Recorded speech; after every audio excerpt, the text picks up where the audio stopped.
Next topic था हमारा managers. अच्छा, मैनेजर्स, अभी हमने मैनेजमेंट पढ़ लिया, इंट्रोडक्शन पढ़ लिया, नेचर, स्कोप, फीचर पढ़ लिया। जो कॉमर्स के स्ट्रीम वाले बच्चे तो जान गए, अब तो खैर साइंस वाले भी जान गए होंगे जो बीबीए में आए हैं, कि अगर हमें कोई टॉपिक उठाना है सबसे पहले क्या पढ़ेंगे, nature, feature, scope, character, advantage, disadvantage, ठीक है, ये सब पढ़ना पड़ेगा। अभी नेक्स्ट टॉपिक है मैनेजर्स। तो मैनेजर्स क्या होते हैं? देखो, सबसे पहले तो managers are the individuals who are responsible for carrying out all the management activities। ये हो गया, समझ नहीं आया? आ भी गया जिसको, वेल एंड गुड। तो basically managers are the performers of management activities. जो मैनेजमेंट एक्टिविटीज़ होती है ना, उनके परफॉर्मर होते हैं। अभी देखो हमारे पास क्या क्या टॉपिक्स हैं पढ़ने के लिए मैनेजर में। रोल है, स्किल है, कैरेक्टरिस्टिक है, और एक ये टॉपिक है need for understanding the business environment. दो एनवायरनमेंट होते हैं बिजनेस के, एक्सटर्नल और इंटरनल। तो उनको समझने की नीड क्यों होती है मैनेजर्स को, ठीक। 4 टॉपिक्स हमारे हैं मैनेजर के अंदर पढ़ने के लिए। देखो, एक थे इकोनॉमिस्ट, उनका नाम था हेनरी, नहीं सिर्फ हेनरी नहीं, हेनरी मिंट्सबर्ग, मिंट फ्लेवर वाले हेनरी मिंट्सबर्ग। तो जब उन्होंने मैनेजर की थ्योरी दी थी ना, ठीक है, तो उन्होंने 10 रोल्स डिफाइन करे थे कि जो एक आइडियल मैनेजर होता है उसके 10 रोल्स होने ही होने चाहिए। और उन 10 रोल्स को यहाँ लाकर 3 पार्ट में बांटा था, इंटरपर्सनल, डिसीजनल और इन्फॉर्मेशनल। देखो, इंटरपर्सनल रोल जो होता है वो कम्प्लीटली मैनेजर का रोल होता है अपने सबऑर्डिनेट, मतलब अपने से छोटे जो भी वर्कर्स हैं उनकी तरफ उसका क्या रोल होता है। डिसीजनल रोल, देखो डिसीजन मेकिंग में किसी भी कंपनी का मैनेजर किसी भी स्टेज पर हो, की पर्सनल होता है। पर्सनल मतलब वो एम्प्लॉय वाला पर्सनल यहाँ पे, ठीक है, डबल एन वाला।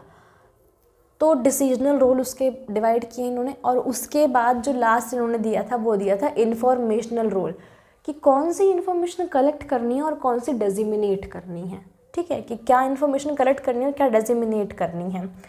और डेजिमिनेटर का मतलब यही होता है कि एग्जैक्ट इन्फॉर्मेशन, जो इन्फॉर्मेशन जिसको चाहिए, जिसके लिए रेलेवेंट है और जिसके लिए सही है, और जितनी ज़्यादा सही है या जिस वे में सही है उस वे में डिस्ट्रीब्यूट करना या ट्रांसमिट करना डेजिमिनेटर का काम होता है, ठीक है। खैर, ये वाला जो फीचर है ये मैंने उसमें भी पढ़ाया है कम्युनिकेशन वाले वीडियो में, तो जिसको नहीं याद है या जिसने नहीं देखा है, मैंने आई बटन में लिंक दे दिया है, प्लीज़ जाके देख लेना, ठीक है। एंड अब आते हैं एक्सप्लेनेशन पे। 10 रोल्स थे, 3 इंटरपर्सनल में हैं और 3 इंफॉर्मेशनल में हैं, ठीक है, और बचे हुए 4 डिसीजनल में हैं। इंटरपर्सनल में पहला रोल है फिगर हेड। फिगर हेड मतलब star host at any event. अब चाहे वो एक कॉन्फ्रेंस, नॉर्मल कॉन्फ्रेंस कॉल हो या किसी बिजनेस इवेंट की मीटिंग हो, वहाँ पे स्टार होस्ट मतलब जितने भी लोग वहाँ पे आए, जितने भी एम्प्लॉयज़ हैं या जो भी उसका ग्रुप है या जो भी उसकी टीम है, उसके बिहाफ पे रिप्रेजेंट करने वाला, ये रोल होता है मैनेजर का, इंटरपर्सनल रोल। फिर उसके बाद है leader, which is very same, जो मोटिवेट करता है, जो एक कॉमन गोल क्रिएट करता है, हर एक इंसान को अपने काम के अकॉर्डिंग काम देता है, इंस्पायर करता है लोगों को, वो leader. And then we have liaison. Liaison का मतलब होता है एक गुड कम्युनिकेटर। कब, कहाँ, कैसे, क्या और कितना। फिर से बोल देती हूँ, कब, कहाँ, कैसे, क्या और कितना, मतलब ये 5 चीज़ें ध्यान में रख के जो बोले वो गुड कम्युनिकेटर। तो that is a feature known as liaison, LAISON, दिख रहा है, LAISON। Then we have decisional role जो होता है, पहला तो एंटरप्रेन्योर का मतलब साफ साफ यही पे है कि बिजनेस एनवायरनमेंट में एक्सटर्नल हो या इंटरनल क्या चल रहा है और जो चल रहा है उसके अकॉर्डिंग कंपनी को कैसे रिएक्ट करना चाहिए। दिस इज एंटरप्रेन्योरियल स्किल या role. Then we have disturbance handler, contingency approach होना चाहिए, जो अभी आपको आगे पढ़ाऊंगी मैं अप्रोच वाले वीडियो में, ठीक है, कि कोई स्ट्रेस या कोई अनएक्सपेक्टेड सिचुएशन आ गई है तो उसे कैसे हैंडल करना चाहिए, किस वे में रिएक्ट करना चाहिए, ये मैनेजर का रोल होता है। Then we have resource allocator and negotiator. Resource allocator का मतलब डिवीजन ऑफ वर्क है यहाँ पे कम्प्लीटली, कि जो मान लीजिए आपकी टीम में 6 लोग हैं और जिनमें से 6 में से जिसकी जो अच्छी स्किल है या जो एक्सपर्टीज़ है उसको उसके अकॉर्डिंग काम दो ताकि बेटर से बेटर रिजल्ट आए। तो कंपनी में एम्प्लॉयज़ को रिसोर्स मानते हैं, सबसे बड़ा रिसोर्स मानते हैं, तो उनकी एलोकेशन मतलब उनको एग्जैक्ट और रेलेवेंट काम देना is role of resource allocation, ठीक है, इसलिए रिसोर्स एलोकेटर भी कहते हैं। Then we have negotiator. अब ज़रूरी नहीं है कि कंपनी के सारे डिसीजन या कंपनी की सारी डील बैठ के CEO ही करे, है ना। CEO ज़रूरी नहीं है कि हर वक्त खाली है हर डील के लिए। तो जिस लेवल पे जो भी डील है या जिस लेवल पे जो भी काम है, जो भी मीटिंग है, उसका जो भी रिजल्ट आना है, उसके लिए नेगोशिएटर, एक मैनेजर को नेगोशिएटर वाली कह सकते हैं क्वालिटीज़ आनी ही आनी चाहिए। समथिंग लाइक अगर हम कह दें कि ठीक है ना, वो सुना नहीं है जब करते हैं बार्गेनिंग, अच्छा मैम ना आपका ना हमारा, अच्छा बहन जी ना आपका ना हमारा, बीच का रख लीजिए, दैट इज़ नेगोशिएशन, ठीक है। नेगोशिएशन क्या होता है, म्यूचुअल अंडरस्टैंडिंग के साथ होता है कि हम भी मान रहे हैं और तुम भी मान रहे हो, तो बीच में जो डिसीजन आया हमारे तुम्हारे मानने से, दोनों के ऊपर नीचे करने से थोड़ा बहुत, वो नेगोशिएशन। तो नेगोशिएटर की क्वालिटीज़ होनी चाहिए। फिर हमारे पास जो लास्ट रोल है इन्फॉर्मेशनल, उसमें पहला मैंने बता दिया आपको डेजिग्नेटर, कि जिसके लिए जो इन्फॉर्मेशन रेलेवेंट है, जिस तरीके से रेलेवेंट है उसी तरीके से प्रेजेंट करने का रोल होता है मैनेजर का। फिर उसके बाद हमारे पास है स्पोक्स पर्सन और मॉनिटर। मॉनिटर का मतलब क्या होता है कि हर चीज़ की देख रेख करना, क्या चल रहा है, कैसे चल रहा है, क्यों चल रहा है, कैसे सही होगा, कैसे ख़राब होगा, रिपोर्ट करना। तो अपने इमीडिएट बॉस को रिपोर्ट करना भी मैनेजर का काम है।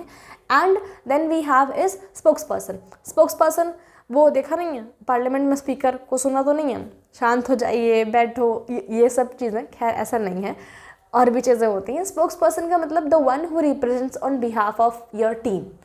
किसी भी टीम, किसी भी ऑर्गेनाइजेशन या किसी भी पार्टिकुलर काम या प्रोजेक्ट के लिए कोई टीम हायर करी गई हो, उसके बिहाफ पे जो रिप्रेजेंटेशन देता हो वो स्पोक्स पर्सन होता है। तो वो स्पोक्स पर्सन या रिप्रेजेंटेटर हमेशा यूजुअली मैनेजर ही होता है।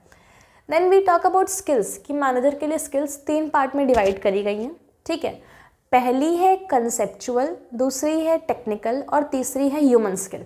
देखो अभी अगर हम बात करें कंसेप्चुअल, तो नाम से ही समझ में आ रहा है कि ये सॉफ्ट स्किल्स है, मतलब अच्छी कम्युनिकेशन स्किल होनी चाहिए, पब्लिक स्पीकिंग स्किल होनी चाहिए, लोगों को एड्रेस करना आना चाहिए, ये सॉफ्ट स्किल्स हैं। लाइक कि आप इंसान को कनेक्ट करवा पाओ खुद से, कन्वेयर कनेक्टर। मैं इसका डेफिनेशन ऐसा देती हूँ कंसेप्चुअल का, मतलब कीवर्ड्स याद रखती हूँ कि कन्वेयर कनेक्टर, सी से कन्वेयर, सी से कनेक्टर, कन्वे करना आना चाहिए और जो आपने कन्वे किया है उससे सामने वाला कनेक्ट कर पाए, ठीक है। एक ये कंसेप्चुअल स्किल्स हो गए, जो कि सॉफ्ट स्किल होते हैं, कोई कोर्स नहीं होता है, वो आप खुद से सीखते हैं। आप कितने अच्छे हैं, आपकी थिंकिंग कैसी है, उस लेवल पर डिसाइड होता है कि आपकी कंसेप्चुअल स्किल्स कैसी हैं, ठीक है। एक अच्छे लीडर की बहुत ओपन माइंडेड और बहुत ब्रॉड थिंकिंग होती है, वो हर किसी को इंस्पायर कर ले जाता है। Then we have is technical skill. Technical skill hard skills होती हैं, इनके लिए कोर्स करना पड़ता है, ट्रेनिंग करनी पड़ती है, प्रोफेशनल डिग्री लेनी पड़ती है, एक प्रोसेस होता है, एक प्रोसीजर होता है जो चला आ रहा है सदियों से, वो हमें फॉलो करना पड़ता है। लाइक इंजीनियरिंग हो गया, डॉक्टर्स हो गए, लॉयर्स हो गए, और हम क्या ऐसे जितने भी टेक्निकल चीज़ें होती हैं जो भी, वो हार्ड स्किल्स होती हैं, ठीक है, जिनके लिए प्रॉपर कोर्स, सर्टिफिकेशन और ट्रेनिंग चाहिए होती है। Then last skill which we have is we go through human skill. Human skill is all about कि आप इंट्रोवर्ट हैं, एक्सट्रोवर्ट हैं, कैसे हैं, सोसाइटी में आप कैसे डील करते हैं, how warm and friendly you greet people, आप कितने जल्दी फ्रेंडली हो जाते हैं, कितनी जल्दी लोग आपको अपना दोस्त मानने लगते हैं, दैट इज़ ह्यूमन स्किल, ठीक है। तो ये भी कनेक्टिंग वाली, ठीक है। Then we have characteristics. अब मैनेजर की कैरेक्टरिस्टिक्स क्या होंगी? सबसे पहली कैरेक्टरिस्टिक्स तो जो है वो मुझे वो ध्यान अगर आए आप लोगों को, तो पॉजिटिव माइंडसेट होना चाहिए, जो कि बहुत इंपॉर्टेंट है। मैनेजर को फ्लेक्सिबल होना चाहिए थॉट्स में। अगर कोई चेंज आया है, जैसे आपसे छोटा आपको कुछ सजेस्ट कर रहा है, मतलब मान लीजिए आपकी टीम मेंबर में से आपको कुछ सजेस्ट कर रहा है कुछ, कि सर अगर हम ये फॉर्मेट ना चूज़ करके ये चूज़ करेंगे तो ज़्यादा अच्छा लगेगा देखने में, या ज़्यादा अच्छा रिजल्ट आएगा, तो लिसन टू हिम और हर, उनकी भी बातों को सुनो, फ्लेक्सिबल रहो, ओपन माइंडेड रहो, ताकि जो सजेशंस आए आप उन्हें ले सको, ठीक है। तो फ्लेक्सिबिलिटी भी बहुत इंपॉर्टेंट है, चेंज अडॉप्ट करना आना चाहिए, पॉजिटिव माइंडेड होना चाहिए। फिर अगर हम कहें रिस्क बियरिंग, मैनेजर को रिस्क बियरिंग होना चाहिए, ठीक है। अब ऐसा भी नहीं है कि मतलब बिना सोचे समझे रिस्क ले लो, बट हाँ, अब इवैल्यूएटेड रिस्क होना चाहिए कि अगर हम ऑप्शन ए चुनते हैं तो इतना रिस्क है पर इसमें इतना प्रॉफिट है, और ऑप्शन बी चुनते हैं तो इसमें रिस्क ज़्यादा है पर प्रॉफिट कम है, तो अभी एक काम करते हैं, ऑप्शन ए के साथ चलते हैं, ठीक है। तो without risk there is no business, वो तो बहुत ऑब्वियस चीज़ है। एंड जो है नीड टू अचीव, जो मैनेजर का गोल है वो एज अ टीम उस गोल को रिप्रेजेंट करे, मोटिवेट करे लोगों को। अर्ज होनी चाहिए कि चाहिए, ये टारगेट चाहिए या ये प्रोजेक्ट चाहिए, ये अर्ज होनी चाहिए मैनेजर में, ठीक है। और जैसे कि इसमें दी हुई हैं प्रिजर्वेरेंस और locus of control. Locus of control का मतलब ये कि जो रिजल्ट आया, अच्छा बुरा व्हाटएवर, जो भी रिजल्ट आया, जो भी आपने अपनी टीम से काम करवाया, जो भी आपने किया, जो भी मैनेज किया, उसका जो रिजल्ट आ रहा है उसकी अकाउंटेबिलिटी, उसकी जिम्मेवारी आपको लेनी ज़रूरी है, ठीक है। अगर आप कंट्रोलर हैं, अगर आप सेंटर ऑफ कंट्रोल हैं, तो आप जिम्मेवार भी उतने ही हैं, ठीक है। एंड प्रिजर्वेरेंस का मतलब होता है sticking to the task, task पे अड़े रहना, करना है तो करना है, ठीक है। अगर कोई प्रोजेक्ट मिला है तो उसे बेस्ट करना है तो करना है। ये प्रिजर्वेरेंस वाली फीचर मैनेजर में होनी चाहिए, करना भी है और करवाना भी है।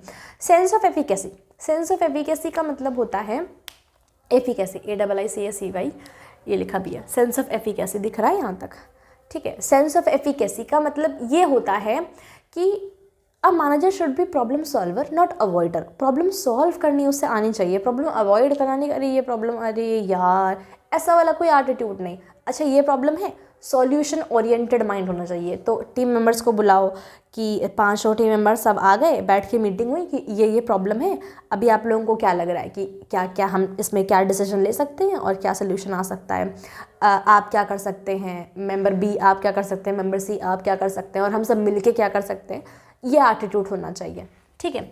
और कुछ है ऐसा समझाना लाइक मैंने समझा दिया है, जैसे flexibility, positive self concept, analytical mindset. But obviously अगर रिस्क बेयरिंग माइंडसेट होगा तो रिस्क को सोच समझ के लोगे ना, कुछ भी थोड़ी उठा लोगे। ऑप्शन ए या ऑप्शन बी, पाथ ए या पाथ बी में से कोई एक चीज़ चूज़ कर रहे हो तो एनालाइज करके ही चूज़ कर रहे होगे ना, तो माइंड भी एनालिटिकल होना चाहिए। बहुत सारे फीचर्स हैं, wherever you like, good communicator होना चाहिए, गुड लीडर होना चाहिए, गुड लिसनर होना चाहिए, और कह सकते हैं कि कोऑपरेटिव होना चाहिए, और मोटिवेटिंग स्किल्स होनी चाहिए उसके अंदर, कम्युनिकेशन स्किल्स होनी चाहिए। तो लिमिटलेस क्वालिटीज़ हैं, कैरेक्टरिस्टिक्स हैं गुड कम्युनिकेटर, गुड मैनेजर की, ठीक है। आप खुद को रख के लिखिए कि अगर मैं गुड मैनेजर होता तो मेरे में क्या क्या क्या क्या स्किल्स होती, उतने से ही भर जाएगा। खैर 8 तो मैंने पढ़ा दी। नेक्स्ट जो last topic we have is need for understanding external and internal business environment. Business environment 2 तरीके के होते हैं, एक्सटर्नल और इंटरनल। एक्सटर्नल जो इन्वायरमेंट होता है ना, या तो वो नेचुरल होगा, मतलब क्लाइमेटिक चेंज या कोई क्लाइमेटिक ट्रेजेडी हो जाए या डिज़ास्टर आ जाए, ठीक है, या तो वो गवर्नमेंट की तरफ से आएगा, रेगुलेशंस या कह सकते हैं रूल्स या नए टैक्सेस या नए लॉज, या तो वो टेक्नोलॉजी की तरफ से आएगा, ये एक्सटर्नल है, ठीक है। जैसे मान लो जापान में टेक्नोलॉजी बहुत ही ज़्यादा बढ़ गई, तो किसी चीज़ के लिए आप मैन्युफैक्चर कर रहे थे किसी कंपनी के लिए, पर अगर जापान उसको आधे दाम में मैन्युफैक्चर करने के लिए दे रहा है और टाइम भी कम ले रहा है, तो बट ऑब्वियसली शिफ्ट होना चाहेगी कंपनी, ठीक है। जितना कम कॉस्ट लगे, जितना ज़्यादा प्रॉफिट हो, उतना अच्छा लगता है हर किसी को। तो ये टेक्नोलॉजिकल चेंजेस, ये 3 एक्सटर्नल होते हैं, ठीक है। एक और होता है इसमें सोशल भी एक्सटर्नल ही होता है। लाइक कि बहुत से केसेस में आपने देखा है कि जैसे लाइक नेस्ले का केस, नेस्ले मैगी का केस याद है, लोगों ने बॉयकॉट करना शुरू किया था, तो किस लेवल तक बॉयकॉट हो गया था, तो उसके बाद वापस से ट्रैक पे आने में काफ़ी टाइम लगा उसे। तो ये सोशल इन्वायरमेंट हो गया। अभी लाइन वाइज देख लेते हैं, याद हो जाएगा। इंटरनल जो होता है वो 2 चीज़ें होती हैं, ऑर्गेनाइजेशन का स्ट्रक्चर कैसा है, ठीक है, डिपार्टमेंट्स हैं कि डिविजन्स हैं, कि मतलब पार्टी अलग है, एक प्रोडक्ट का प्रोडक्शन वाइज बांटा गया है कि डिपार्टमेंट वाइज बांटा गया है। तो ऑर्गेनाइजेशन का स्ट्रक्चर समझना बहुत इंपॉर्टेंट है, पहली बात तो ये इंटरनल फैक्टर है। प्रोडक्ट कैसा है आपका, ये समझना भी बहुत इंपॉर्टेंट है। जिस कंपनी में आप काम कर रहे हैं या जिस कंपनी के लिए काम कर रहे हैं, उसका प्रोडक्ट कैसा है, कितने तरह के हैं, किस चीज़ में है, लाइक कि फूडिंग प्रोडक्ट है, या कह सकते हैं फार्मा का प्रोडक्ट है, या मैन्युफैक्चरिंग प्रोडक्ट है, या रॉ मटेरियल का प्रोडक्ट है, व्हाटएवर, प्रोडक्ट की नॉलेज होना ज़रूरी है। तो अभी लाइन वाइज अगर पढ़ें तो सबसे पहले कि ऑर्गेनाइजेशन का स्ट्रक्चर क्या है। किसी ऑर्गेनाइजेशन में डिपार्टमेंट्स होते हैं कि फाइनेंस का अलग, एडवर्टाइजमेंट का अलग, सेल्स का अलग, मार्केटिंग का अलग, प्रोडक्शन का अलग। और किसी में क्या होता है कि अगर वो 2 प्रोडक्ट बना रही है, प्रोडक्ट ए प्रोडक्ट बी, तो प्रोडक्ट ए का पूरा ही अलग, प्रोडक्ट बी का पूरा ही अलग, ठीक है। तो अगर आपको ऑर्गेनाइजेशन का स्ट्रक्चर समझ आ गया जिसके लिए आप काम कर रहे हैं, जिसमें भी आप काम कर रहे हैं, तो दूसरी चीज़ आती है हायरार्की। हायरार्की कैसी है, मतलब जो मेरा सबऑर्डिनेट है, मान लो 3 लोग हैं, लाइक ये बॉस है, ये मैनेजर है मतलब आप, और ये सबऑर्डिनेट है, ठीक है, ये 3 लोग हैं। तो हायरार्की कैसी है, क्या मेरा सबऑर्डिनेट डायरेक्टली मेरे बॉस से बात कर सकता है, या क्या मेरा बॉस डायरेक्टली मेरे सबॉर्डिनेट से बात कर सकता है, या क्या मैं ऐसा कर सकता हूँ कि मैं अपने बॉस के भी बॉस से बात कर सकता हूँ, कोई पॉइंट आया तो क्या मैं पॉइंट रख सकता हूँ, या फिर ऐसा है कि डाउनवर्ड है हायरार्की, ठीक है, कि बॉस मेरे से कन्वे करेगा तो मैं सबॉर्डिनेट से कन्वे करूँगा, डायरेक्ट बॉस मुझे स्किप करके सबॉर्डिनेट तक नहीं जा सकता है, तो ये समझना। उसके बाद प्रोडक्ट का नेचर ऑफ प्रोडक्ट, ठीक है, कि प्रोडक्ट कैसा है। तो यहाँ तक कि हमारे इंटरनल हो गए, ठीक। उसके बाद एक्सटर्नल, कि कंपटीशन कैसे अफेक्ट कर रहा है कंपनी को, कि बाहर जैसे हमारा ही प्रोडक्ट 4 कंपनियां अगर और बना रही हैं तो वो कैसे मतलब फ्लक्चुएट कैसे हो रहा है, सबसे आगे कौन है और उसके लिए क्या कर सकते हैं। उसके बाद how government regulations affect, government regulations अगर कोई आई, जैसे अभी बजट आया, ठीक है, तो क्रिप्टो करेंसी पे उन्होंने लगाया हुआ है 30% टैक्स लगाया है, तो अब वो अफेक्ट तो करेगा ना शेयर होल्डर्स को, तो उसके अकॉर्डिंग मेजर्स लेना। फिर उसके बाद टेक्नोलॉजी का एडवांसमेंट, अब जैसे डिजिटल करेंसीज आ रही हैं, कोविड की वजह से बहुत ही ज़्यादा टेक्नोलॉजी में एडवांसमेंट हो गया, तो एजुकेशन सेक्टर तो पूरा शिफ्ट हो रहा है, मतलब वो ऑफलाइन से उठ के ऑफलाइन में शिफ्ट हो रहा है, टीचर्स भी स्ट्रगल कर रहे हैं, सभी स्ट्रगल कर रहे हैं, तो वो शिफ्टिंग चल रही है एक तरीके से, तो वहाँ पे। और उसके बाद लास्ट में लेबर फोर्स। देखो लेबर फोर्स बहुत इंपॉर्टेंट है किसी भी कंपनी के लिए, क्योंकि वो बहुत बड़ा रिसोर्स है। तो लेबर फोर्स कैसे रिएक्ट करती है, उसे क्या पसंद है क्या नहीं पसंद है, किस चीज़ पे वो अच्छा रिएक्ट कर रही है, किस पे उसका आउटपुट ज़्यादा है, किस पे कम है, ये सब देखना भी बहुत इंपॉर्टेंट है। वन थिंग मोर यहाँ पे लगा लेना, to understand organisational structure, to understand hierarchy. Heading थी तो मैंने लगाया नहीं, ठीक है, हेडिंग में अंडरस्टैंड है तो टू अंडरस्टैंड आप लगा लीजिएगा। ओके, सो नेक्स्ट टॉपिक होगा हमारा मैनेजमेंट स्कूल, जिसमें अप्रोचेस हम लोग पढ़ेंगे, तो वो है नेक्स्ट वीडियो में। Stay tuned to us, take care and bye bye.